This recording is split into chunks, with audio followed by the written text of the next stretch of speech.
Los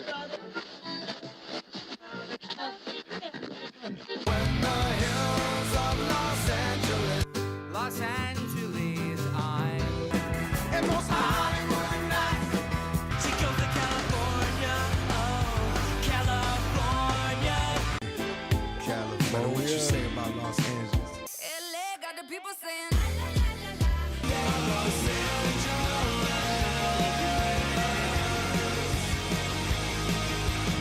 You're listening to Corner of the Galaxy on cornerofthegalaxy.com.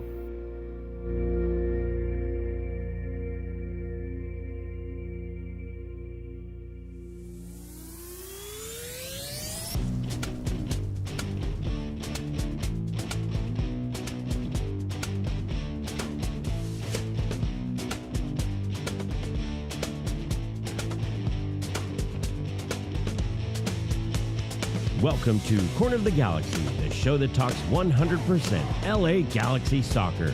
We're glad you could join us. Now it's time to sit back and relax as your hosts navigate through the twisting, turning, but never boring world of your six-time MLS Cup champion, LA Galaxy. Hello, everybody, and welcome to Corner of the Galaxy on cornerofthegalaxy.com. I'm your host, Josh Guesman, coming to you on a Thursday, April 10th. LA Galaxy 3-2 losers in Mexico to Tigres, knocking them out of the Concacaf Champions Cup. We're going to talk about that game back on Tuesday. We're going to get you ready for the game on Saturday against the Houston Dynamo. Home game, Saturday night, 7:30 p.m., prime time. Everything's looking good. Replica rings, all that fun stuff certainly headed there. So we're going to get you ready for that. There's some MLS news. There's some LA Galaxy news. There's a whole bunch of stuff in between. And in a matter of just minutes, we're going to be joined by LA Galaxy midfielder Diego Fagundez. All right, so a lot to get to, a lot to talk about. Helping me do all that is Eric, the Portuguese Hammer Vieira. Eric, how you doing, bud? I'm doing great. The results may not be great for the LA Galaxy, but the COG shows fantastic. What a lineup we have. We have LA Galaxy players, we've got news, we've got updates, Champions League, midweek games, primetime games, like you said, nothing better than a Saturday, 7:30. So again, a lot to be excited about, even though, data and stats may tell you otherwise, but we're gonna keep it positive and keep moving forward here. I thought you were going to talk about the lineup, and I was going to be like, oh, you got me, and they got you, and we got Diego Fagundez, the three stars, the holy trinity of the LA Galaxy, yeah, right? That's a front three that's formidable at any podcast. So absolutely, give me that all day. Maybe we could score some goals together. Maybe that could be something that we try. That would be nice. Why not? It was funny whenever I was saying, "Hey, are you good for tonight?" And you're like, "Yeah, but shouldn't we just replay last week's podcast and be like rinse and repeat, same thing?" Yeah. There does feel like a little bit of that inevitability. I struggled with that for a second. I'm going to be perfectly honest. That was one I didn't expect to say, and all of a sudden there I was. Wasn't in the notes. It wasn't in the notes, and I was like, oh well, that'll be easy word to say. But there's sometimes when you get locked into like these recycling of results and just over and over, and especially for LA Galaxy fans who have sort of struggled with everything going on. To me, there's just it hurts a little bit, but we keep saying the same thing, which is, hey, if the LA Galaxy wouldn't have shot themselves in the foot, then they'd probably be pretty good. They'd be okay. I was talking to Greg Vanney today because he had a press conference. Because of course, what he wants to do is talk to us some more. I feel like I've talked to him like every other. I've talked to him more than I've talked to my wife. Why wasn't he on tonight? Yeah, get him back in. Yeah, 100%. But no, we were talking to Greg Vanney in his press conference today, and I was like, listen. You guys have to stop shooting yourselves in the foot, right? And like he's used that term, so I felt like I was facing that. I go, but like it's not like you can train not to do something sometimes. It's like how do you train against shooting yourselves in the foot? And it was interesting to hear his response, and I'm sure the LA Galaxy have the full one. But to paraphrase, is like we have to. Sometimes it's the mental side of the game that we have to train and we have to work on, but also. We're just going to, he goes, I'll just keep putting guys in there, and the ones who can handle it will be the guys who play. Like, it's coming down to that now, too, where it's sort of brass tacks maybe a little bit more than it has been. Yeah. It seems like Vanney's mantra is the cream will rise to the top. You keep swapping it out, and eventually good things are going to happen. But I'm right there with you, and with that joke about just playing last week's show, the Galaxy looked good and played well in stretches, and then just did some things that ended up putting themselves in a bad situation and dropping points at Salt Lake and then against Tigres as well, where they, probably had a chance to be in those games. And that's the frustrating thing, because that has been the same thing over and over again. And, I want to ask myself, well, what is worse, to kind of be half in these games, or to just be a team where, you're a wooden spoon contender and you just get blown out? I know the answer. The answer is where we're doing right now. You never want to be a team that's just kind of a laughing stock. I look at this team, I watch them play, I see moments, and they don't look like the 30th place team. And that's the frustrating thing as a Galaxy fan. We can rationalize it. We can talk about roster moves and injuries, but it's still, to your point, it still hurts. It still stings. Eventually you got to win one of these games. We've seen rosters around the league with talent that isn't as good as the LA Galaxy, and they're managing to find 3 points here and there. So you feel like it's going to come eventually. You hope that the players aren't too anxious and in their own heads, but there is a mental aspect that comes to this. Is when these things, it works with winning streak as well. When you keep winning, you don't know what it feels like to lose, and you just feel like you're floating on air. And the same works in reverse. You can't get that win, then you're thinking about why you can't get that win, and then you second guess yourself on a breakaway, second guess yourself on a pass, and it all builds on itself. So you're just hoping for that moment where they break their duck, they get those 3 points, and then you can finally go back to kind of having a normal season. I go back to my Monday night. I think somebody needs to be fired. I think it's Cosmo, and I think Cosmo out. It has to. Get it trending. Yeah. He was already angry with me, so it makes some sense. But no, it almost feels. I went down a rabbit hole earlier today for some reason. I don't know how, but I watch people bump starting cars. Like get them rolling downhill and then start the car. Slip the clutch in, start the car, that type of thing. Yeah, I don't know why. It was just one of those weird things. I was like, this is algorithm interesting. hits you. Yeah, sometimes you go down a rabbit hole. It just happens. I hear you on that. That's what the LA Galaxy needs. Somebody needs to put them all on a bus, roll them downhill, and bump start them, because I feel like they're capable of running. They're capable of moving. I mean, we saw Joseph Paintsel be dynamic in the Tigres game. It's something that we've been waiting to see. The question today, I think, somebody asked about Gabriel Peck and getting him going, and he's like, he is in a funk. And Greg's like, I think he tried to take on too much of the playmaker role instead of just being like the guy who gets dangerous and inside the box and that type of thing. And he goes, I'm hopeful with Joseph Paintsel out there that we can get him sort of pointed in the right direction, that type of thing. So again, just some things where you're sitting there going, the LA, it feels like they're on the cusp. We've talked to players, I've talked to coaches. Like, I feel it every time I go in, and every time they don't win, I find that there's this like deep breath you take, and you're like, what? Again? And by the way, I did not expect them to beat Tigres down in Mexico. I thought there was an outside chance, and I thought they actually, for the outside chance that they had, I thought that they were close. They were close there a couple of times. The third goal was the killer. Yes, that's the one that really sort of breaks the back and does everything there. I mean, allowing 2 goals in 6 minutes, or excuse me, 2 goals in 1 minute. Yeah, I'm sorry, got it confused with another game. And you look at that and you sit there and go, yeah, I mean, you can eliminate that second goal. Would have been great to eliminate. Greg Vanney called it naive from the team to not understand that there's an emotional component to allowing a goal and not letting it. He goes, and trying to play through the middle was too naive. And he's like, that's the stuff that I don't know that you can train, right? Like, that's the stuff. There are guys making decisions out there in that moment that are just not the same decisions. How frustrating. You're a teacher.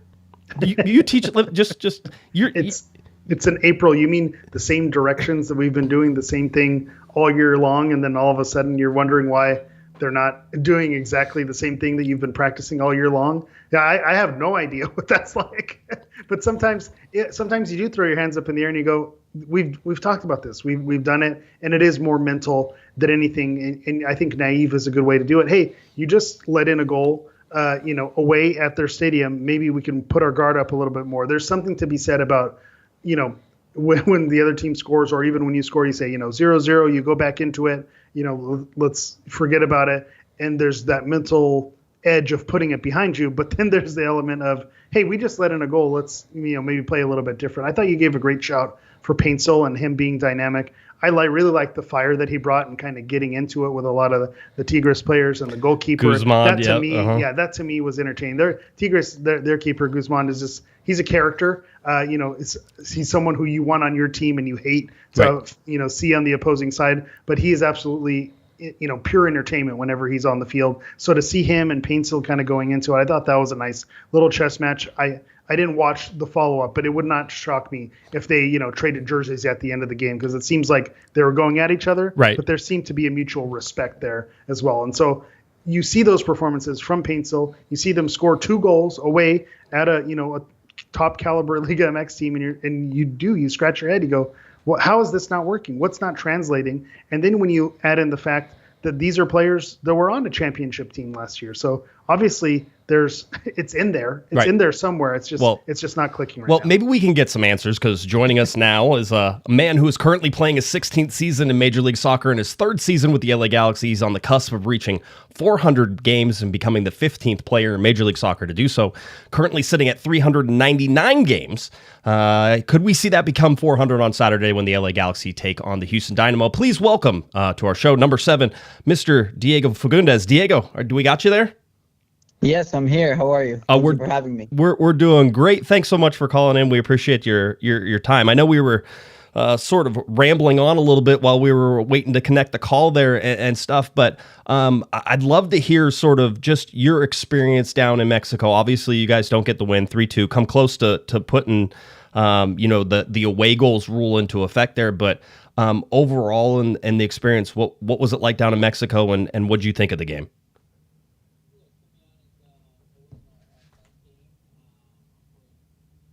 Down there to Tigres, it's going to be a tough game no matter who's playing against them. They have their fans, the field, the atmosphere, all that just takes kind of control. But overall, I thought our team did well. I think we were controlling a lot of the game up until that goal that they scored, the first one.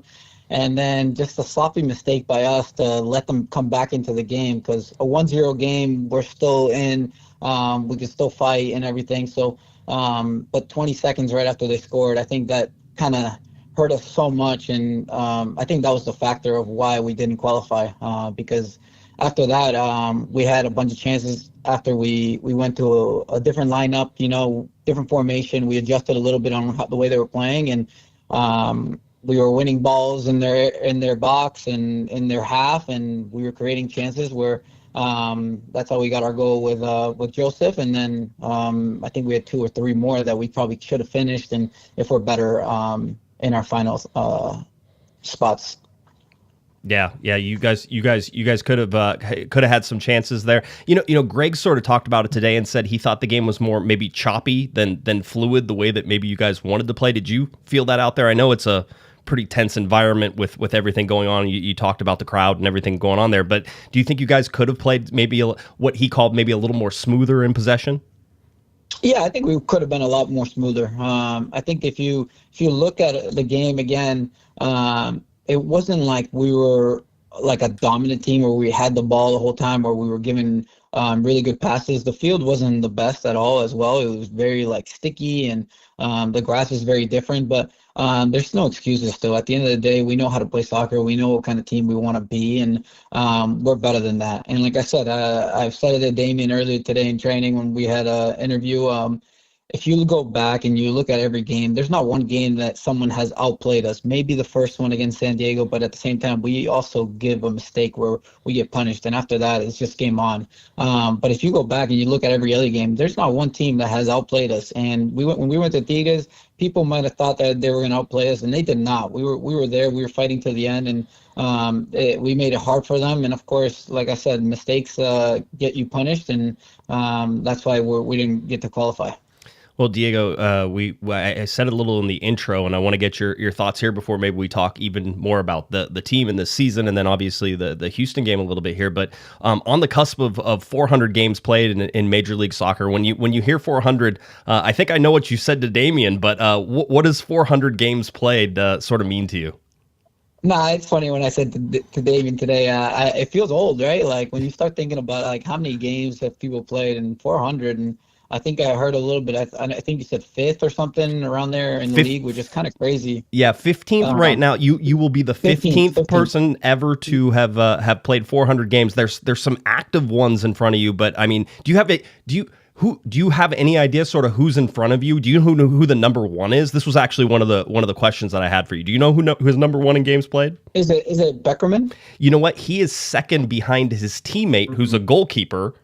Oh, I was going to guess, yeah. Nick Raimondo, right? Raimondo. So Raimondo and Beckerman in there. Dax McCarty just retired. Kai Kamara. Well, that's one thing I told Dax. When I saw him at the final, I said, hey, I'm very happy that you're finally retiring because now I can start catching up to you, you know? That's right, 100%. Yeah, Dax McCarty at 480. You got 88 more games than you to catch up to Dax?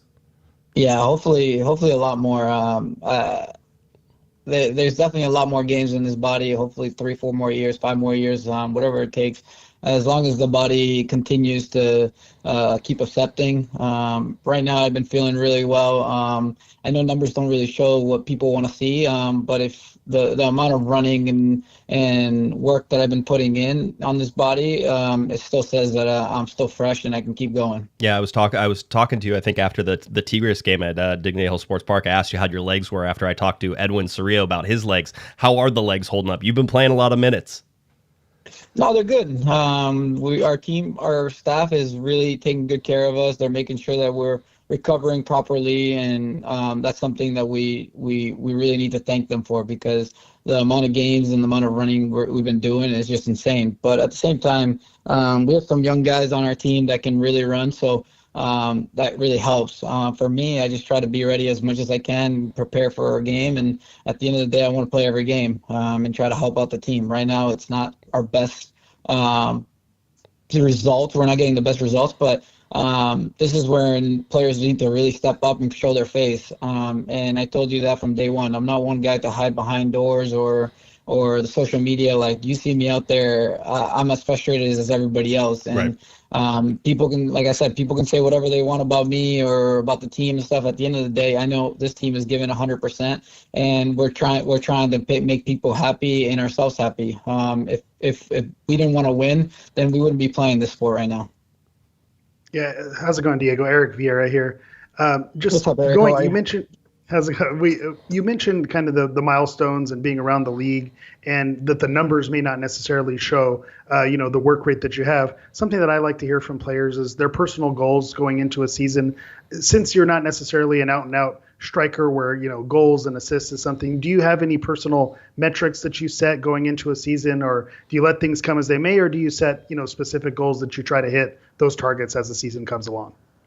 No, of course I have goals. I'm one of those players that I try to get 7 and 7. That's as a midfielder, as a wide winger, I think that's a good number to hit. You don't always hit those because maybe the way you're playing or the way the team needs you to play is very different. For me, what's important is winning, and it doesn't matter if I score or assist or anything. I'll just give everything I have in my body, empty the tank every game that I have, and give it my all. I think you guys have seen it last year. There's moments where I can go at goal in the 80th minute or 85th minute, 89th minute, and I start thinking about something else. Let's finish out this game. Let's close it off. Like, that's what kind of player I am. I don't care about the scoring and assisting. I care more about making sure that we finish the game strong and we win the game. Yeah, and go ahead. I was going to say, and to that point, you mentioned how frustrated the locker room is right now and not getting the results. A lot towards the end of last season, we saw a lot of the good vibes and kind of the social media. Everyone was in a good mood. How would you describe the locker room right now? Is there an anxiousness? Is there a feeling that it will all come together? How is kind of the vibe in the locker room with all the players right now? The most important thing that I think people need to realize that we know where we're at as a team, and we say it always. We win as a team, we lose as a team. So there's not going to be one person that's going to walk through this locker room, through the door, that's going to help this, that's going to turn this around and say, all right, now we're winning every game. Let's be honest. There's not one player in the world that's going to come and say, oh, okay, now we're going to win every game because of you. There's not. And we have to be realistic. And but we look at each other and we say, all right, we really need to step up. And I think to be a good team, we have to learn how to win 1-0 games and not allow other teams to score 2 or 3 early, because last year maybe teams could score and we could score 3 or 4. But this year we're a different team. We need to make sure that we don't get scored on, that we're scoring first and let the other team come at us. Because once a team comes at us, it's a different game. We can really play our game and keep the ball, and then with the players that we have, with Joseph, Gabriel up top, that with speed, you can really open up teams. But first we need to get there, and that's not what we're doing right now. We're getting scored on first. We're kind of we're playing from behind every single time, and that's why I always say I think we need to minimize these mistakes that we're making, and then the game will be very different for all of us. Diego, the question always comes up, where's your favorite position to play? I know that Greg has talked recently with getting Joseph back of possibly moving you more in central and being in that 10 spot. I know I've been a proponent of that, but do you feel comfortable in the center? Do you like playing out wide? Where, if you could pick anywhere on the field where you would want to play, where would that be? If I could get picked to pick, Yes. definitely in the middle, Okay. because the players that we have around makes the game so much easier with the speed they have. Let's be honest, at this age, I don't think I have the same speed I had when I was 20, 22 years old, like these guys. At 30, I think I'm a lot smarter in my head, and I can play a different style of play and try to create more. But with players not being fully here, it's kind of the position that I need to play right now is the wide role. So I try to do everything I can when I'm there. That's why I go inside and try to get involved as much as I can, but there's games that I get frustrated as well because I'm not touching a lot of the balls. But like I said, at the end of the day, I just need to give my all of my team, and if it's one of those games that I'm defending more than attacking, then that's what I'm doing. Yeah, it is. It's kind of funny that you mentioned that. Josh and I were just a couple of guys with microphones, but from the outside looking in, it does seem like you're a natural fit. Obviously with Ricky being out for an extended period, that you can kind of slot into that middle role. It seems like you could play that role, and you mentioning that you'd like to play there. Have there been any talks with Greg, or is that something that could be coming down the line once players start to come back and get healthier? Is that something that we can look forward to seeing later on this season? Yeah, maybe. I know I've talked to Greg a bunch of times, and he's talked to me, and he sees me as a player that can play a bunch of these positions, and the positions they're all pretty similar. I think in soccer, you need to really know the positions that you play. It doesn't matter if you're a forward, a midfielder, or what, because in the game, the flow of the game, you move. And there's games where, like, I'm playing out wide and I see Julian or Nelly going up high, and I have to stay as a defensive player. And that's what you have to do. You have to take responsibility, roll your sleeves up and say, all right, you know what, now I need to take that responsibility and make sure that I can take care of it. And so I'm always trying to learn as much as I can. I'm not the best defender, of course, but when my team needs me, I need to step up, and that's what I need to do. And that's what I do. With Greg, we've had so many conversations that hopefully, if Joseph and stuff comes back, maybe I can slide a little bit more inside. But at the end of the day, I'm just going to play the position that coach puts me in, and whatever they need me to do, that's what I'm going to do. All right, Diego, I've been going over this all-time games list, so that way I can tell you who you get a chance to pass here rather rapidly if you continue to play some games. And there's one at number 7 that I think you can get to. I think I know who that is. It would be Mr. Kevin Hartman. At 416. So I realistically, by the end of the season, should everything remain the same, you should be able to hold it over Kevin Hartman. That you have more games than him, and he's a goalkeeper, and those guys are kind of crazy, Well, that's where I kind of see it at number 1, Armando. He's a goalkeeper. He probably I don't remember how old he was when he retired, but I think these guys can play a little bit longer than us. So as a field player, I think it's kind of amazing to see that. And hopefully by then, if I can get higher up there, I can get to my other goal, which is trying to get to the 80-80 mark where there's not so many players, and then and then try to keep going. But when I retire, I want to get to that 100 mark and see who's up there. Yeah. But it's always nice to see these little things. But like I said, at the end of the day, all I care about is winning and trying to help out the team as much as I can. And like I said, it's not the easiest season right now for us, but mentally we need to be strong and just leave everything on the field. And I know the fans are frustrated, but I know they're there with us all the time, and that always helps. And there's always going to be those that don't like us and think that we're not going to get somewhere. But in this league, I've been here for so long, and there's teams that go on a run quick, and they can do that, and that's what we're hoping. We're hoping to turn around, and you win a couple games, and everything turns different. Hey, this will be your final question here. Greg was saying about Houston on Saturday, that he hopes that you guys come out with a little bit of a chip on your shoulder. Obviously, you've had a lot of miles on the legs. We've talked about all the traveling, all the games, everything that goes on. But do you think this team will have a chip on its shoulder when it comes out on Saturday? I think after what I saw on Tuesday in Tigres, the way we ended and we were in the locker room, I think this team will. When we huddled up at the end and we got together and we started talking about it, that's one thing that I can see in people's eyes that we're going to do that. I kind of brought it up to the team that I wanted to see more fight in us. I wanted to see that aggressiveness and win the first ball, win the first tackle, score the first goal. If we have to foul first, do that. But we need to be first to everything. And I think with a chip on our shoulder, everybody can do that. And I know we're good enough to play. But I think right now we need to fight first and then start playing, because once the fighting comes and the other team can see what kind of team we are, and maybe they don't attack as much, or they open up and we can punish them. But like I said, I think with the amount of players that we have, we can definitely do that. We just have to get that goal first. Well, on Saturday, Diego Fagundez, should he play, and we're expecting that, will become the youngest player in league history to reach 400 regular season appearances. The next closest to him was Darlington Nagbe at 33 years, 331 days old last June. And then, Diego, you're at 30 years, 57 days old on Saturday, just in case you wanted to know how many days old you were. No, thanks. Awesome, buddy. Hey, we certainly appreciate you stopping by. Good luck on Saturday, and we'll try to catch up with you again soon. Hey, I appreciate you guys having me, and of course, like I said, hopefully people understand where we're at, and we're trying to turn this around for them and for us, and together, that's the only way we're going to be able to do that. We look forward to seeing it. Thanks, Diego. Have a great one.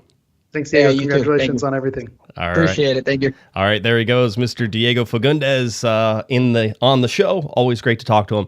One of the real guys you get to talk to. He'll just tell you how it is. He's not trying to blow any air anywhere. He's just telling you how it is, and that's how it works. And I think it's important from the fan perspective to hear that, because I think sometimes you build these false narratives and you build up these players to something different, like you're having, the group chat on Discord, having this conversation, but it's a different reality that they're living in. They do live in the same reality, and then they know where they are. Diego mentioned that they know what the score is, they know what place they're in, and they recognize that, and they feel those some frustrations, but there's different factors and things that go into it. And so just hearing it, directly from one of the players who was there, who's in the mix, was in Mexico this week, giving his all and laying it all for the badge. I mean, I just really enjoyed hearing him speak and talking to him. You really get a sense of, how great of a player he is, probably from a coach's perspective, how much Greg Vanney probably enjoys having him because of how, that mentality is. And then someone who you want in the locker room side by side. That's all you want from a fan perspective, is someone who's going to go out there, give it their all, play for the badge, play hard, and take the wins and losses to heart. And he seems to wear it all on his sleeve, and kudos to him for just being a stand-up guy. He'll get in that Twitter fight too. He don't care. That's the best part. He gets down in the trenches. He doesn't care about any of that. He's like, yep, I'll do it, no problem. No, great guy. A game or two, so you can occasionally see him gaming, and he has a whole nighttime routine that I wanted to try to get into, but we didn't have time. It's fine. We'll get him for the next time. I didn't know what was on limits, what was off limits. We didn't ask Coke or Pepsi. I had a mate question possibly. So who knows? There's a lot. There's a lot of leftover. We'll get it on the next time. But realistically, figure 27 games left, right? 27 games left. If he plays 20 of those, puts him into the number 7 spot above Kevin Hartman and right below Darlington Nagbe in the all-time regulars. I mean, he's not that far away from passing these guys, and as noted, at 30 years and 57 days, he's doing it faster than everybody else too. So a good guy. I know he's not on anymore, so I can tell. I really we're biased, but still. I really want to see him in the 10. I want it so. Greg, I so want to see it. Please just move Paintsel on the one side and move Peck on the other side and put Diego in the center, and let's roll and see what happens, because I'm interested.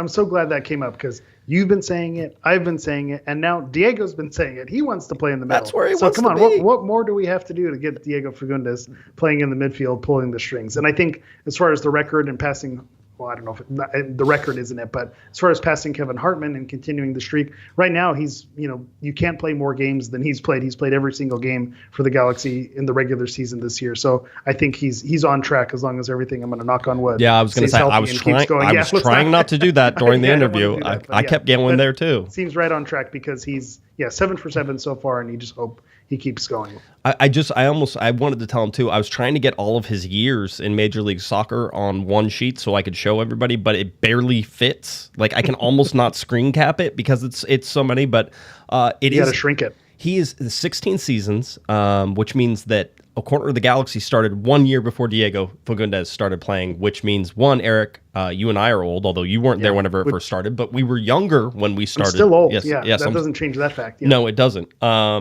And so that's one thing. But no, he's just been playing. I mean, I remember Diego Fagundez playing for New England, and you were like, oh, there's that Diego Fagundez kid playing over in New England, I do remember his time in New England and being kind of that young buck. He played very, some good minutes. New England was someone who the Galaxy are not unfamiliar with, and he was part of those teams that went against him. So it's kind of cool to see him, come and win the MLS Cup with the Galaxy, the team that he's mentioned it 10 years earlier. He lost the MLS Cup final there. So to win it at home, it's just cool to see those full circle moments. That's what I love. Nobody had more fun in that locker room than Diego Fagundez after the Cup celebration. So he was great.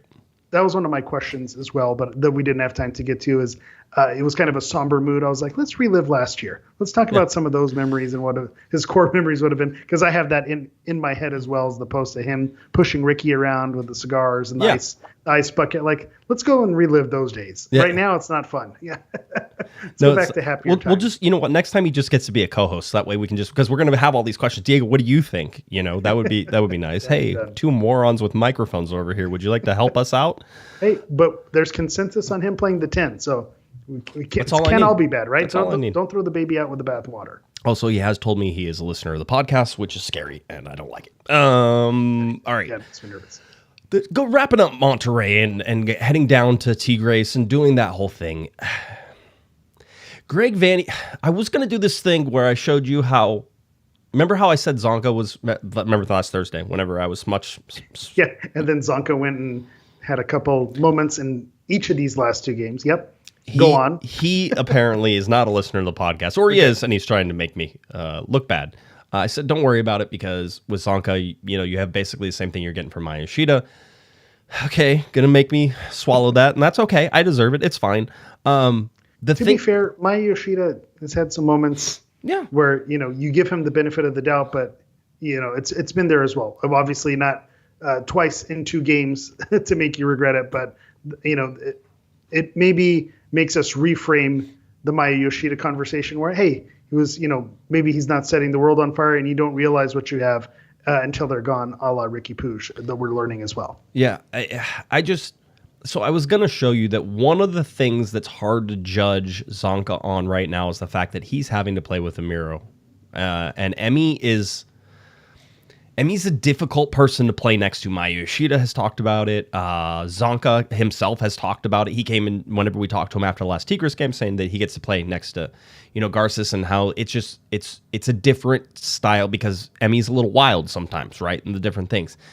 And I really wanted to show you the first goal, right? And I really wanted to show you the first goal in terms of what does Zonka have to deal with whenever you have somebody like Emi in there.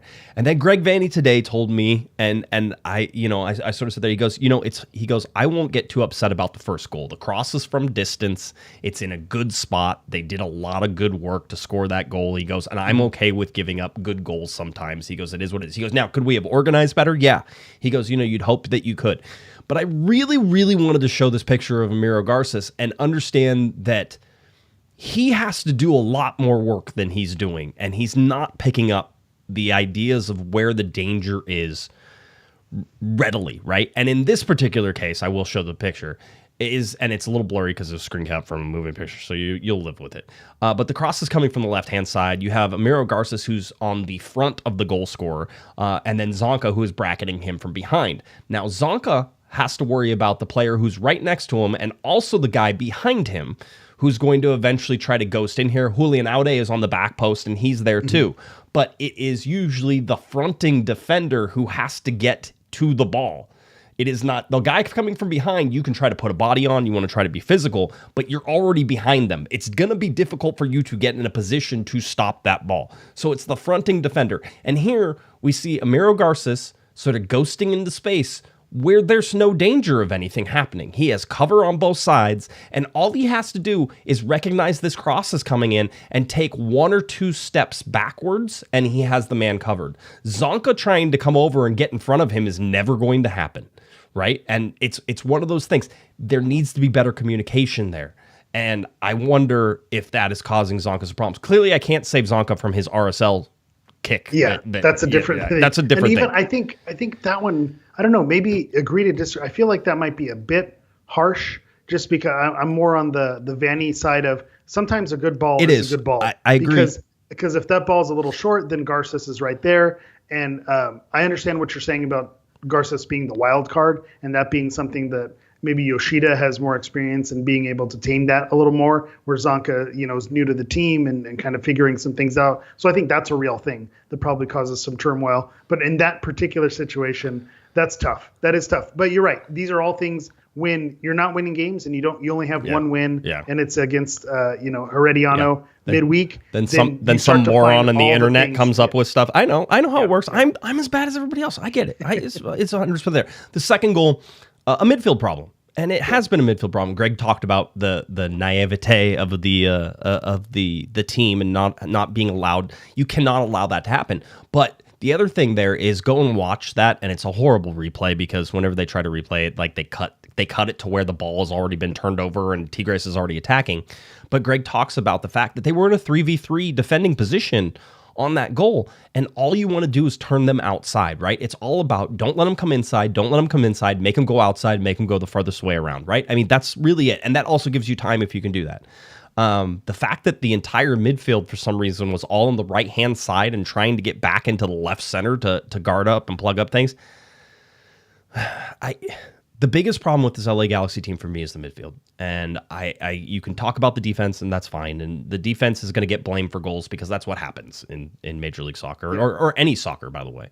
But for me, there has to be a better understanding of defensive pressure from the midfield. Cerrillo needs the help that he can sort of get, and you have him next to whoever's going to be next to him, whether that is Parente, which Parente is more of an offensive player, so you're not going to get him. So who's going to be the double pivot on the other side? And so those things are difficult for the Galaxy sometimes to figure out, but you can't turn the ball over, and you can't be trying to force that down the middle right after you just gave up a goal. It just there's too many things the Galaxy have to be better at. Yeah, right now, this is why you and I are shouting for Diego Fagundez in the 10 in the middle, is because right now this team is well constructed except for the giant gaping hole in the middle of the midfield. And really, I think what it comes down to is just unseasoned players. As much as I like Cerrillo, he needs someone who's going to be a little bit more, have a little bit more authority to be there alongside with. He's going to need someone with more experience, not more expensive, although they probably are more expensive if you want someone with more experience. That's usually how it works. But I think that's what they're missing. They're just missing that maestro in the middle, and you're also missing the person who's tracking back in the midfield to help out the defense. And then there's the whole Uriel Antuna factor. We get old Galaxy players scoring against them in MLS play, and now you go play in the Concacaf Champions Cup, and we have old players scoring against us as well. So I thought Antuna was going to get a goal at the Digs, but he ended up scoring against the Galaxy. Eventually, you feel like those things are always going to happen. But to me, I'm with you that the second goal was worse than the first goal. I knew the fact that it was so quick in succession that we could say the third goal was the dagger, but the second goal could also have been avoided, and then that would have put them in a whole different situation. The third goal, watching Tigres play short and then watching 5 Tigres players jump up with Christian Ramirez was an interesting tactic on set piece. I really would like the set piece defending thing to go away. Like I really, but it's not. Yeah, I think it is who we are, unfortunately, until it's not. Like last season towards the end when they sharpen things up. But right now it's a symptom, and especially when you factor in the McCarthy blunder and all those different things, we want to fight against it, but the facts are the facts. The stats are the stats. Yeah. You can straight up go down this season and look at individual mistakes that have cost points and like get a whole pile of points. Like it's ridiculous right now. LA Galaxy playing in front of almost 35,000 fans down in Monterrey for this game. Again, I really liked the fight in the second half. I liked Joseph Paintsel picking up the goal he did. I thought he should have had another one. Certainly the one that he took a big heavy touch on. I think Parente played him through was one of them. Needed probably a little more from Christian Ramirez, but I think I agree with Greg Vanney that this was not a smooth offensive game that the Galaxy were playing. It was more just grind. And it's nice to see a team try to grind that out. And they were close to getting it done, but I always felt like that they were going to come up short in this particular moment. Looking at the table for everything there, Tigres advance now play, I believe, Cruz Azul, and then it is Miami and Vancouver. Vancouver! Just like we all predicted. Just Vancouver on their way to the final. Right? Miami and Vancouver will play on the other side. Apparently, Vancouver finally will get their Messi game because last time he didn't show up to there. So he probably will show up for this one. And they're opening the upper bowl because Messi's coming. So, yeah. So it should be a good one. Yeah.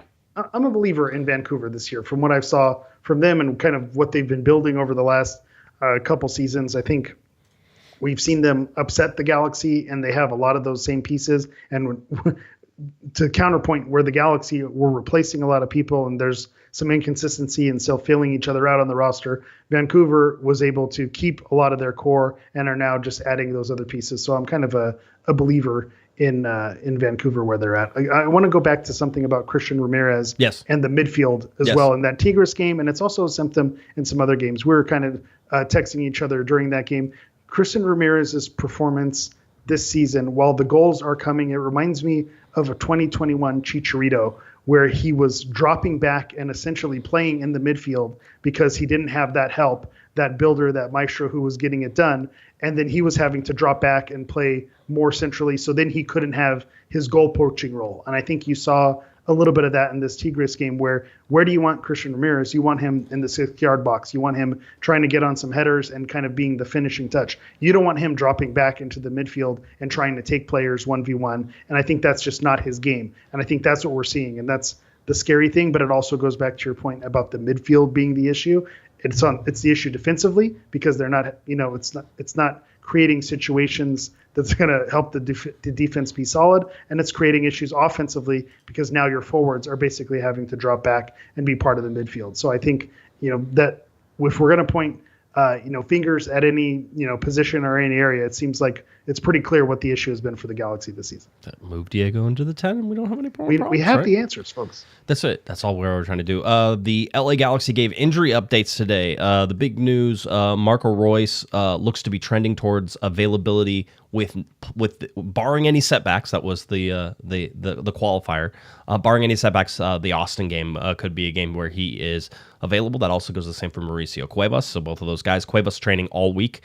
He was sort of in his neutral training mode here, and so now he'll be full training next week. And so full training next week means that he would be available. So getting Mauricio Cuevas back. Now, the one setback was with Maya Yoshida, and after scans, they did see that the hamstring injury was a little more severe and slightly more serious. Right? That's basically it. But still, a couple more weeks for Maya Yoshida. Greg Vanney said it was a surprise to him and Maya that the scans showed that the hamstring was a little bit more there. So I had somebody who complained on Twitter that Greg just lies about injuries. I'm like, first of all, the fact that we can get a manager to talk to us at all about injuries before they've even assessed them is amazing. Because we're sort of like, what happened to Maya? And he's like, he thinks it's a hamstring. We don't know. We're going to take a look at it, the whole deal. And then we talked to him a day later, and he was like, yeah, it seems like a hamstring, but Maya already says he feels better and he feels like he's going to be able to go. And then they saw the scans. They're like, oh, it's a little bit worse. So we're going to have to, it'll be a couple more weeks, that type of thing. Yeah. I'm fine with that. And he mentioned that he felt it get tight and he took himself out of the game. And this is where we like to play our game of the week. Hey, do we have eyes? Because our eyes saw Yoshida didn't go down writhing in pain. He didn't, make, a sharp move that he really pulled up lame. It looked like, it was a strain and he came down. So for it to be surprising that it's more serious than it is, it checks out. I don't think there's lying or No. funny business like that. It didn't seem like it was going to be as serious. And I'll just keep going back to this and beating this drum. It shows how fortunate the 2024 LA Galaxy were, because injury-free, really, for the most part. Right now, they're just stacking up on top of each other. So how important it is. When you can stay clear of injuries, that's when you seize your moment and go for it, because they really had a lot of good fortune last season. There's also news. Tom Bogert was on his SoccerWise podcast talking about Greg Vanney and possible contract extensions and new contract and all that sort of thing. And he said that the two sides apparently were far from each other, far on wages, far on time, which means that they're not really in anything. Yeah, that's tough, because he doesn't have a lot of leverage right now either. Yeah, you're not winning a game in No. MLS. Yeah, so that doesn't help.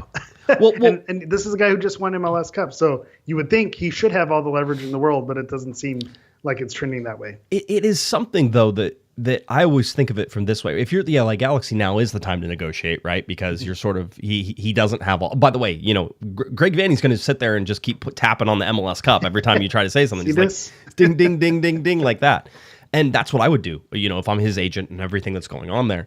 But I think it comes down to this. Do the Galaxy want Greg Vanney as their coach going on? And, if the answer to that is no, then, fire him relatively soon, because from everything that we're hearing, the LA Galaxy are in good position next year for salary cap. They're in good position in terms of players returning, everything they have. They have things really lined up so that way they feel like they have flexibility, all those things. So you are saying that the LA Galaxy are going to be primed and ready to go in 2026. Then you also want to have a system established and you want a coach established. You don't want to be redoing a system, redoing a coach, redoing players that the coach doesn't want, the coach doesn't need because they don't fit his system. You don't want to be going out and looking for a coach that just fits the same system, the whole deal. There's a couple things, Will Kuntz did not hire Greg Vanney. Does that mean something? Sometimes yes, sometimes no. Yeah. I don't know, but yeah, if I'm going to play the speculation game, that's the one thing that kind of hangs in my head, because you think about Vanney's record as an MLS coach coming off an MLS winning season. You think he's given at least a year, to have a little grace period afterward because he was able to get it done. But I have in the back of my head that Greg Vanney was not hired by Will Kuntz, who's now, running soccer operations there. And so it makes you think, okay, if they are far apart, then who does Kuntz have lined up, or anyone else in the scouting department, not to single out one person who has all the power there, but, do they have other options lined up? And are they thinking, okay, with the players we have coming up and the salary space, we have a quasi system in place. Maybe we can bring in a different manager who brings different things. If they have that thought, I wouldn't be shocked. Am I happy about it? No, but I wouldn't be shocked if they're kind of saying, hey, if you don't want to accept where we're going, we're looking to move in a different direction, because we thank you for your service. We got the MLS Cup, but let's see what happens next. I'm with you. The system's in place.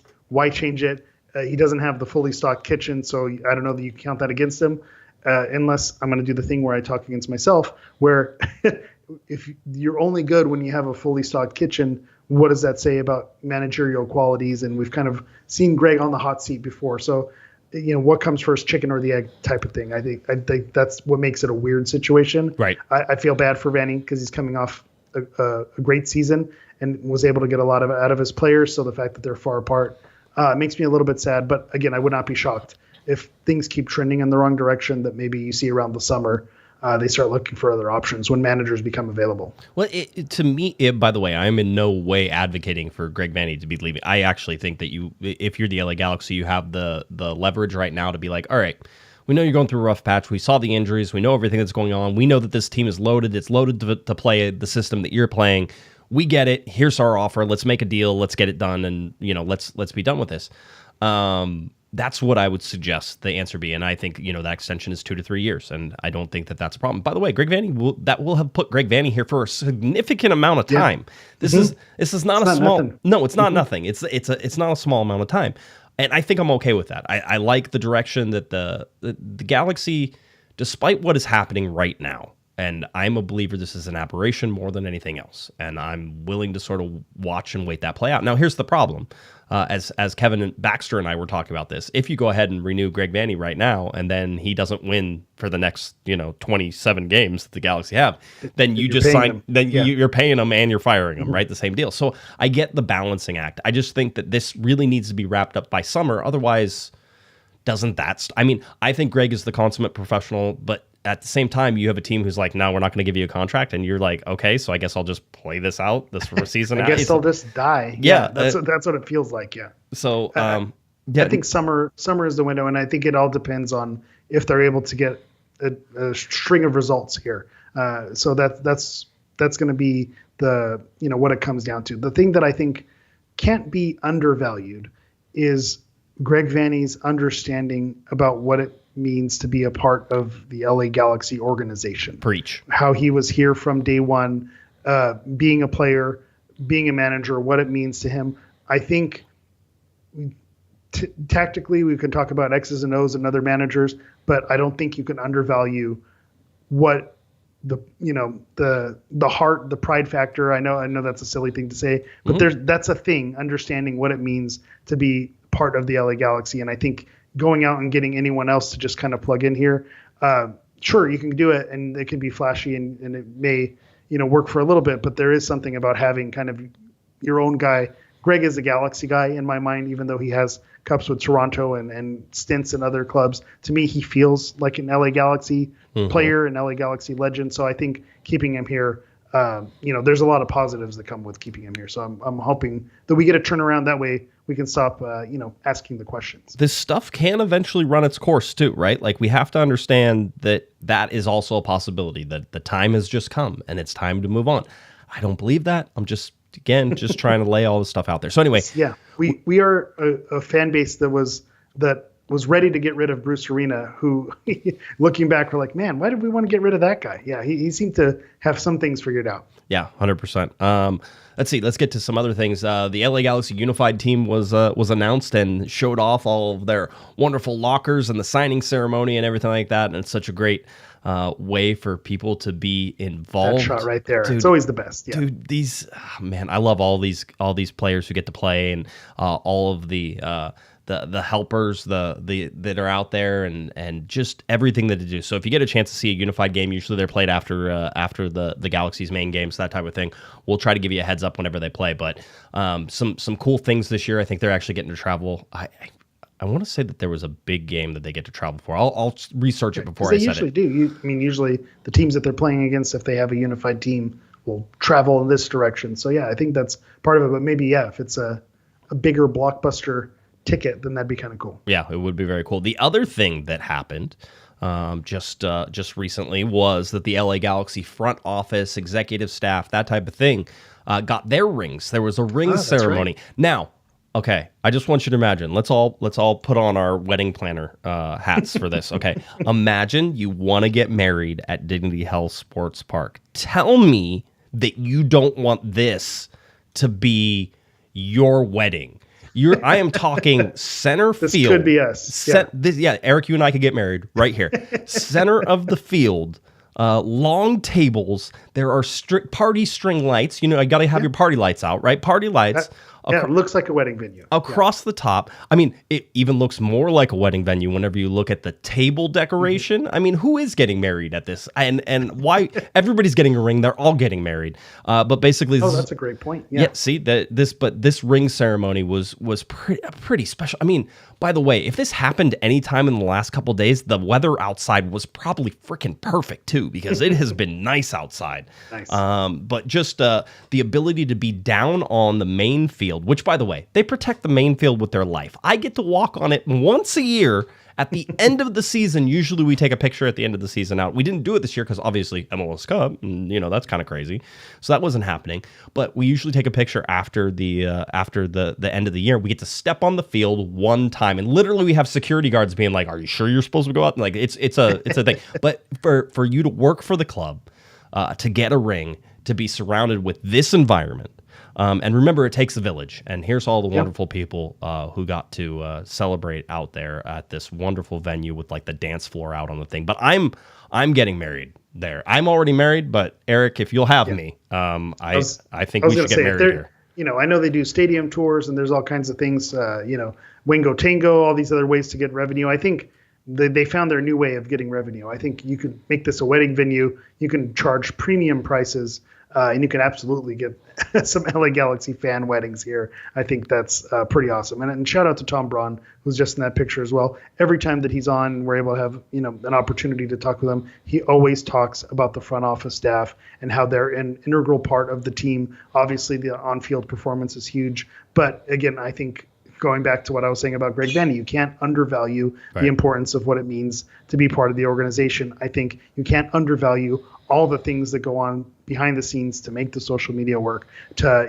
make the shops run, get the concessions up and running, getting the entertainment around the venue, booking the DJs for pregame performances. I don't think you can undervalue that, and I'm happy to see that those people were able to be rewarded with the ring ceremony at the new Dignity Health Sports Park wedding venue there.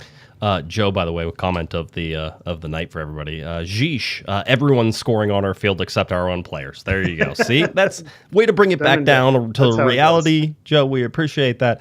Tom, in case you're asking and wondering, yes, Eric and I would like to do a live podcast from that location. From the field. Yeah, absolutely. We're okay with that. Bring back the string lights. Yeah, I'm ready. I want the string lights. It'll be a party. We'll have a good time. So get Cosmo breakdancing, once Cosmo out and then he can finally let loose. Yeah, exactly. 100%. He's ready to go. By the way, I would like to now apologize for Cosmo for saying that he should be fired now twice in 2 shows as a sacrificial lamb. I don't think that would work. I don't know if it's like, a Babe Ruth goat situation that we got to worry on or something like that. I don't know.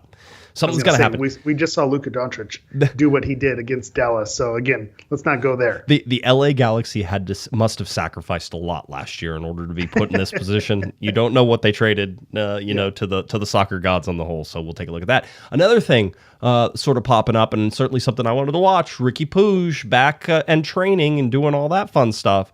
Now, Eric, you did point out a very important factor of Ricky Puig going through his calisthenics, kicking a ball with that right leg, using the like bungee cord that is pulling him forward and backwards and all that stuff.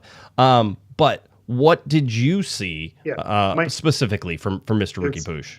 Hilariously on brand that Ricky is rehabbing wearing a polo. If you do see him, with his TikToks and Instagram videos, he just always seems to be very buttoned up, kind of has a preppy look to him. So to me, I just thought it was awesome. Nobody rehabs better in a polo than Ricky Puig. If I'm going to work out and be in the weight room, getting some blood flowing, nothing makes me want to do that more than having a collar on me, and some buttons. It's going to be the perfect environment. It's a dry fit. It's a dry fit. It's moisture wicking. Still. Okay? Yeah, but still. Okay, fine. We haven't had a but still in quite a while, so I appreciate that.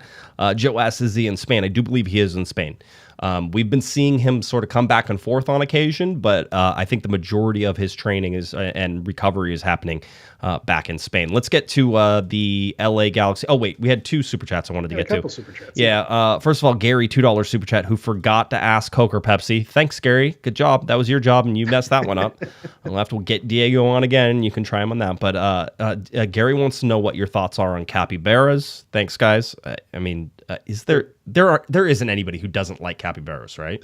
They're awesome. There's a zoo around me. It's more like a sanctuary that has capybaras, and there's nothing more fun to look at than the world's largest rodent, a capybara. If you're not in on capybaras, then I'm not in on you. I would like one for a pet. I know you're not allowed to have them as pets, but I would. Big teeth. Once they show the teeth, it gets a little more dangerous. I don't know. I think I'm okay with it. They'd just be nipping on your toes and at night when they're laying on your bed. I'm sure it's great. What can go wrong? Adam, $5 super chat. Hey guys, can I get your thoughts on Jonathan Bond returning to Major League Soccer, specifically Houston, and coming up? Yeah, I had heard about this, and I am always and have always been a big fan of Jonathan Bond. Big fan of him and his family. Everybody is wonderful people, and if he comes back to Houston, that's good for them. I'm glad that they sort of found that and that he's been back. He's been playing for Watford, and so back with Houston. That was announced today. Tom Bogert said it was done. It hasn't been officially announced, but I was sort of wondering, like, how quickly could he play? Like, are we talking about this weekend? Are we going to see a Jonathan Bond header on decision day? We know how it worked with Daniel Stairs, so maybe he's the next in line to make the Galaxy feel even worse. when we play against our former players. Here's the thing, like, I believe his family, I believe his wife is American. I don't know that that's 100% true, but I believe his wife is American, and I believe his child is American. So does he like green carded like in like real fast now? Can he get like, could he be here on Saturday? That's the whole thing. Like, I don't want to put that into the world because nobody wants that in this world right now for the LA Galaxy. The Galaxy are playing against a Houston side that beat LAFC. LAFC rotated for their CCL game, just like the Galaxy rotated RSL and that type of thing. So yes, take some of that in there. But the last thing you want to do to add kerosene to this particular fire, if you're the LA Galaxy, see Jonathan Bond come straight off the plane and roll out and put stand on his head. Yeah, make all kinds of crazy saves. That's all you need. Yep. So, I don't know how quickly he could come back, but it is an interesting sort of take there. Let's get to standings real quick. Vancouver at the top over there with 16 points, 7 games played. The LA Galaxy at the very bottom of the Western Conference at 2 points, and also 30th in the league. Even to Montreal on goal differential. Yeah. So the paper that holds up the table, the entire table, the LA Galaxy are there to keep the table from tipping over. So we'll continue to watch that as we go. The LA Galaxy schedule comes up. The LA Galaxy are home to Houston, away to Austin, and then home to Portland to finish this out. I asked Greg Vanney today if he thought with just the way that now, I said maybe not against Houston because you guys are still coming off short rest, and that was when he told me about the having the chip on the shoulder, and I asked Diego about that. But I said, do you feel like maybe you're going to get back into a rhythm, knowing that you don't have any more of these Concacaf Champions games? He's like, yeah. He goes, I feel like we'll finally get to it's a real thing. Get that rhythm, get that thing in there and go. And, I think there's a lot of revisionist history going on, which, the Galaxy shouldn't have even, tried to play in that tournament. And I was like, hey, I'll still stand by my whole thing is you don't get fired for losing a CONCACAF Champions Cup tournament, right? Like that doesn't happen. But there's especially against Tigres, it's, Herediano, maybe there's a different conversation, but that's also so early in the season that, you're not going to make that move after something like that. So I'm with you that you don't get fired to it. Again, I'm not heartbroken over it. Right. You knew the competition was going to be tough. You would have loved to see them advance, but again, I'm not totally hurt that they got eliminated. But I think there's some sort of, the Galaxy should have never tried anyway. Look what it did to their league. It's like, you're playing revisionist games. If they would have won against Tigres, then all of a sudden you're like, oh man, this is a really good. I mean, we can go back to that just for a second. Just the Galaxy weren't that far off from being in a CONCACAF Champions Cup. It's basically 2 more games after this, and you could be playing into CONCACAF Champions Cup. And did I expect them to do that? No, but yes, go ahead. Sorry.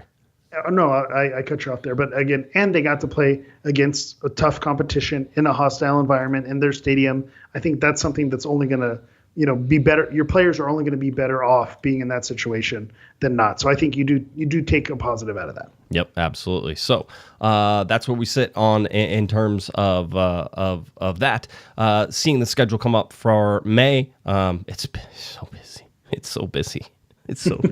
There's so many games. You thought April was packed. I was like 1, 2, 3, 4, 5, 7 again. 7 games again. 7 games again.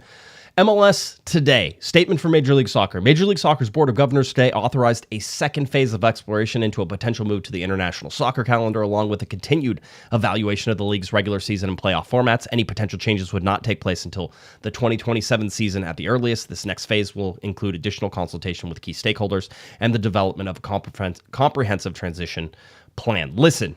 This was about moving the calendar to sort of the quote-unquote FIFA calendar or the world calendar in terms of Major League Soccer playing during the fall and spring, having summer be off, and then certainly Greg Vanney was asked about it today, but there have to be a winter break probably for about a month. Yeah. Like they do in Germany.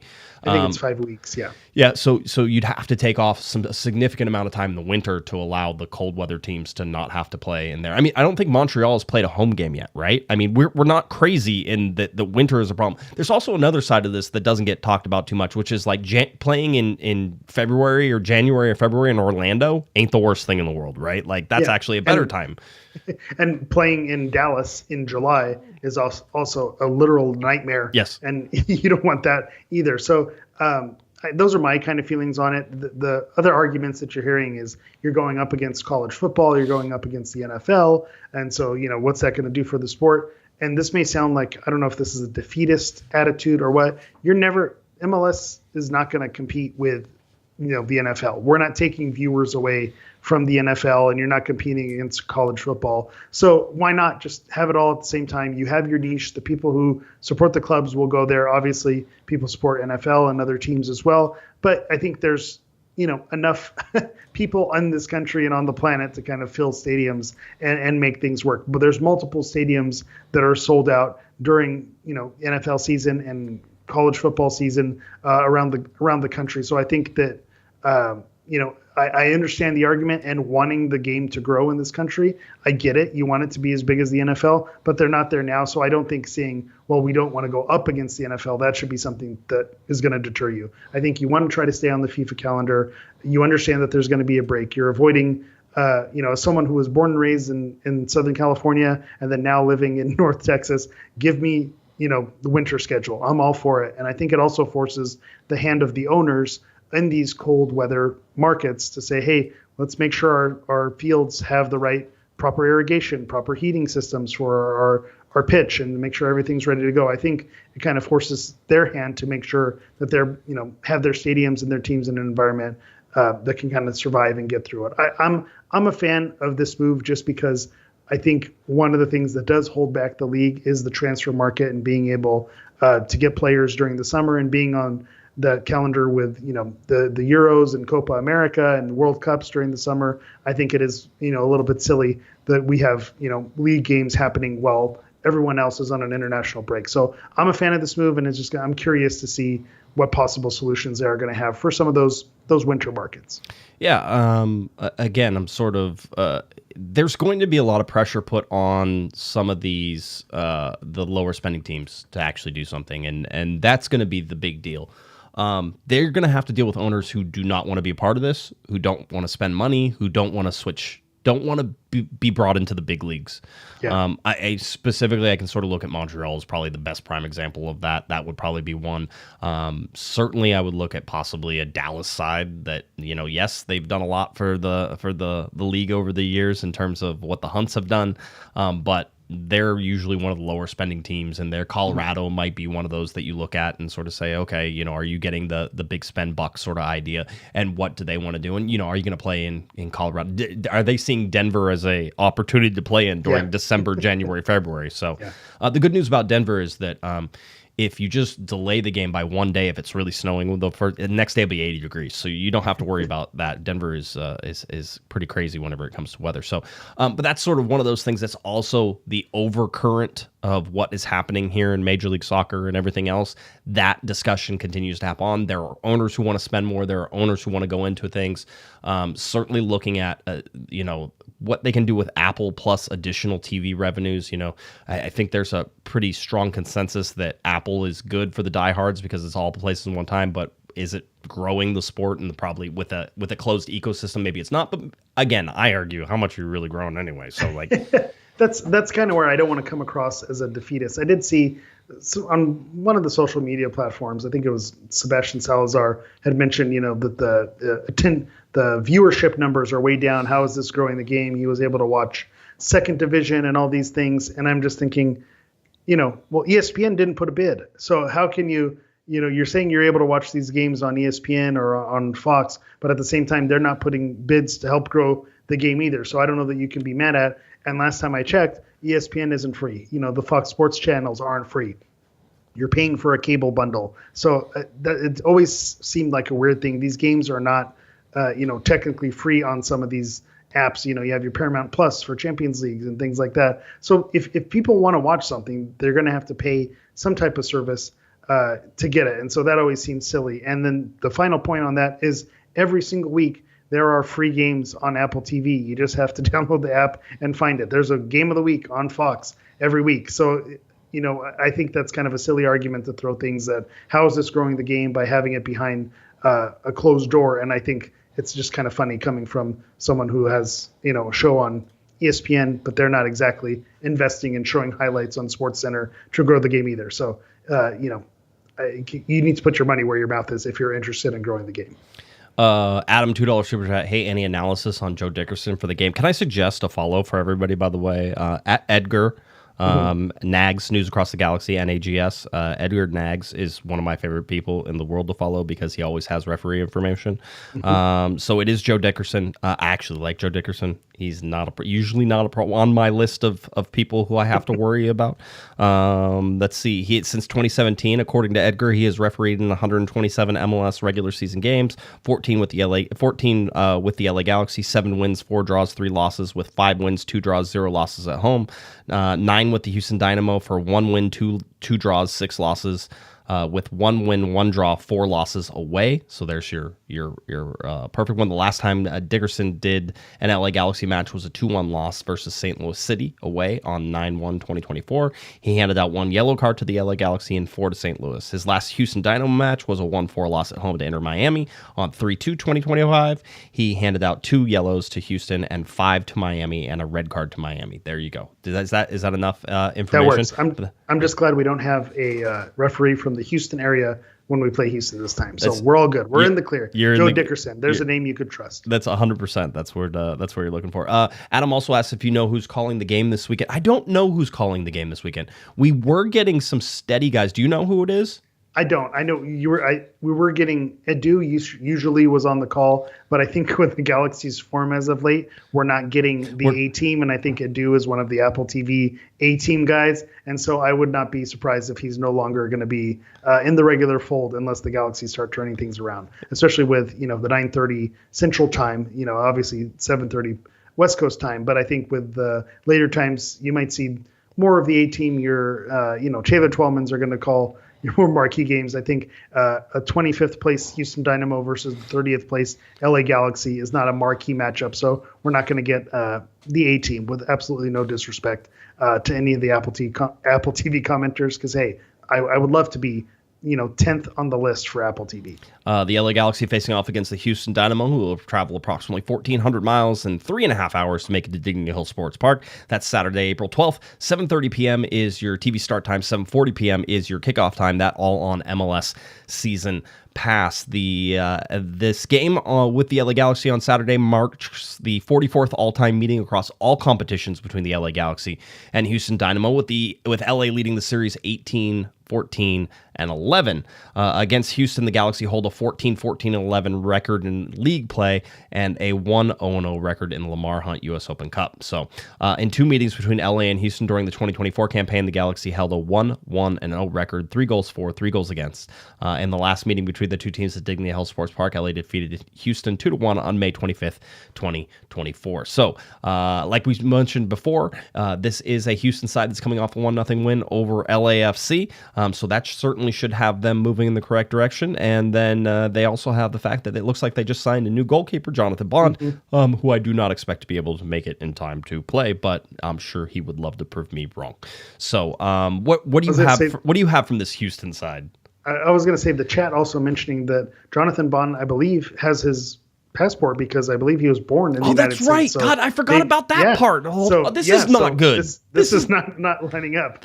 But I always go back to the names that scare you. Bossy is someone who has scored a lot of penalties, so he's someone where if they get in a dangerous situation, he can make you pay. Ponce is another guy who scored against the Galaxy and made them not look good. If you look at their stat sheet, someone like Jack McGlynn is maybe not going to set the stat sheet on fire across the league, but whenever you play against him, you kind of see why he's a valuable addition to any team. Houston has a lot of those guys, not, household names and players where you go, okay, these are world beaters, but people say, oh yeah, I know that player. That player is someone who can get things done. And I think that's something that you have to keep an eye out. Another wrinkle is they also have Nicholas Ladero. Nico Ladero plays for Houston. I think he came off the bench during their last game as a sub. So that's someone with a lot of pedigree who's made the Galaxy pay for things in the past. So I think that's a name you got to watch out for in the background, possibly coming off the bench. Later stages of his career, but still someone you have to worry about. Yeah, you can certainly see that. It's just, again, this is the one where you feel like the LA Galaxy have a chance to make some moves, right? This is the one where you're like, okay, I feel good about this. This is the time. This is the right place. Everything seems to line up. This is similar to the Orlando game where you were like, everything is lining up. This is when the LA Galaxy can make their move. I think they use the momentum and the chip on their shoulder that comes off of the loss at Tigres, because that makes Tigres worth it. That makes Concacaf Yeah. Champions Cup worth it. Did you learn something? Have you now shifted gears? Have you now put yourself in a position Comes the spark. to find that stuff? By the way, a super chat real quick from Edward. Edward says, "Can I get a shout out for my boy Kenobi? He's turning 12 Saturday and will be celebrating in the Riot Squad. He is a diehard G, using his birthday wish on 3 points. Have fun at the game, everybody." Thank you for that, Edward. Happy birthday, Kenobi. This is a birthday wish for 3 points. The LA Galaxy can't possibly disappoint a 12-year-old on his birthday. Come on. That's what. Yeah, especially Kenobi's such a cool name. Shout out to Edward for getting in there for the shout out, turning 12, spending a Saturday with the Riot Squad, cheering on the G's. Come on, it doesn't get any better than that. So let's put it into the universe. Let's use the force to get Kenobi those 3 points this week. Yeah, the big news, of course, also at this game, which I'd like to point out. There's a bunch of different things going on, but the LA Galaxy honoring their 30th season alongside MLS and the other original clubs. The LA Galaxy is honoring 30 seasons in Major League Soccer. The first goal scored for the club came from Kobe Jones during 37th minute of the team's inaugural match in 1996. To commemorate the statue, it's 100%. To commemorate the it could be to commemorate the moment, in-game activations will include musical hits from 1996, a replica ring giveaway to the first 10,000 fans of the most recent 2024 MLS Cup champion ring, and the club will honor season ticket membership members who have been with the club since 1996. There is a pregame DJ set from Forrester. The Los Angeles-based electronic duo Forrester, formed by David Perez and Xander Carlson, blends nature-inspired soundscapes with the pulse of city life. And then you have the LA Galaxy Foundation, which will be auctioning off a team-signed LA Galaxy and Modelo DGK skate deck. That'll be there. Sesame Street, MLS, LA Galaxy collab. I know, Eric, you're hot on that one. I was going to say that if you have $90 burning a hole in your pocket, you can have an Elmo branded LA Galaxy sweater. And again, people may think I'm being sarcastic and silly right now, but I'm telling you, Sesame Street, there's something about those characters that are so beloved. So, get your LA Galaxy Sesame Street crossover stuff. I think that's a cool collab that they have going on. There's also the 17th annual Easter egg hunt celebration for children's ages 1 through 10. LA Galaxy and Dignity Health Sports Park is hosting its annual Easter egg hunt. The hunt will take place between 5 and 6 p.m. There will be 3 MLS Cup championship replica rings inside the Easter eggs for the lucky winners. Tickets are $6, but you have to register beforehand, so head on over to lagalaxy.com for that. It's also USC Appreciation Night, but nobody cares. I'm sorry. Was that my Arizona State coming through? Oh, I think it was. Nobody cares. And so that's the stuff there. Listen, the 10,000, Adam, by the way, $10 super chat. Do you guys think there'll be traffic since both LA teams play at the same time? And do you think it will be a sellout since it's replica rings to the first 10,000 that attend? I believe the good thing about Los Angeles is that, 50,000 people going to sporting events. Plenty of people. It's fine. Shouldn't be a problem. Yeah, expecting a sellout. I also say for those championship rings today, I did ask Kevin Acevedo, who does PR for the LA Galaxy. I'm like, hey, so you're going to put some of those up in the press box? Because with all the talk I've seen on X and all the socials of people being like, I'll buy you a beer if you get me a ring, like that type of thing. I was like, I would like to put my kid through college just by having one of those rings. I believe that possibly I could get that. So should be. I'm sure no one's asking, the LA Galaxy for favors and setting rings aside. So I'm sure, again, we're just not too proud to beg. We can't, like I said, we can be bought. Eric, we were part of the run. We were at the stadium. We're going to book our wedding on the field. Yeah. Come on, throw us a little plastic ring every once in a while. Eric, I would like to point out, as we go back to the picture of the place settings for this ring ceremony that they have, there's these blue boxes and they have their name on it and it's with a white ribbon on it. And this is for, that front office staff, all those people in that to get their rings, right? A chance to get their rings and everything like that. Eric, the LA Galaxy did send me over a box that had your name on it and had no, I'm just kidding. They wouldn't give us rings. Why would they do that? This is April Fool's. Why would they do that? Come on, man. Come on. What we have microphones, Eric. You had Come me on. for a second. Come on. No. I didn't think it was going to be a championship ring. But, right. You thought it was an empty box? You think maybe they got us a box? No, they didn't. No, you don't get anything. What did you do? Cosmo plushie. No, you're not going to get Cosmo doesn't even like us now. We've said he should be fired in the last 2 shows. It shouldn't happen. But anyway. Yeah, it's a great point. Yeah. So that's what we got. All right, back to the Houston game. Should be a great game. 7:30, 7:40 p.m. That's all the fun stuff that you want to get. Get there early. I would suggest that instruction's coming tomorrow. Just wait. That one's coming. For the rings. It's going to be a mad dash for the rings. Let's get to D ratings for our predictions on the match then. Yeah, D ratings, again, the Galaxy, a heavy favorite, 54.8% chance to win, 23.8% chance for a draw, and then Houston with a 21.3% chance for a win. If you look at the projected goals, what's expected, the Galaxy at 1.72 and Houston Dynamo at 0.98. So you're expecting a 2-1 victory if you were going to go by the numbers and kind of what the projected goals are saying. The Galaxy heavy favorites, Houston with only the one win on the season. It's interesting that the Galaxy with no wins on the season are still the heavy favorites there, but I think there's something about the home cooking and Houston not necessarily being on fire right now that the Galaxy, had not, to Diego Fagundez's point, not being blown out or outplayed in these games, that they've really kind of been in every single game. So I think that's why you're seeing them as a heavy favorite. Vegas tends to agree. They have the Galaxy at plus 120. They have Houston at plus 215. So still positive odds if you're interested in putting some money. Again, not a financial advisor. The thing that was shocking to me was the over-under. The over-under for these lines is usually set at 3. That's kind of the standard for almost every single game. The over-under for this match is set at 2.5. Oh. So again, over 2.5 minus 135, under over. 2.5 plus 115. So Take again, the they're over. not expecting a barn burner here. Take the over on this. This is a 3-goal Yeah. game. That's what it Yeah. is. 100%. Absolutely should be there. All right. Predictions guaranteed to be wrong, and you always go first. You want me to go first? Yeah, I mean, I'm probably going to copy you this time, but yeah, go for it. LA Galaxy, 3-1 winners. They've scored 3 Wow. goals. I don't know where. I said last time you can't pick the LA Galaxy until they show you where they can score goals. Joseph Painsel's back. He scored a goal. I'm in, ready. 3-1 winners over Houston Dynamo. 3-1. They score first, by the way. The Galaxy score first. Joseph Paintsel has one. Peck has one. And then who's going to be... You know who it is? Diego Fagundez. Diego Fagundez. 100%. That was it. All right. What do you got?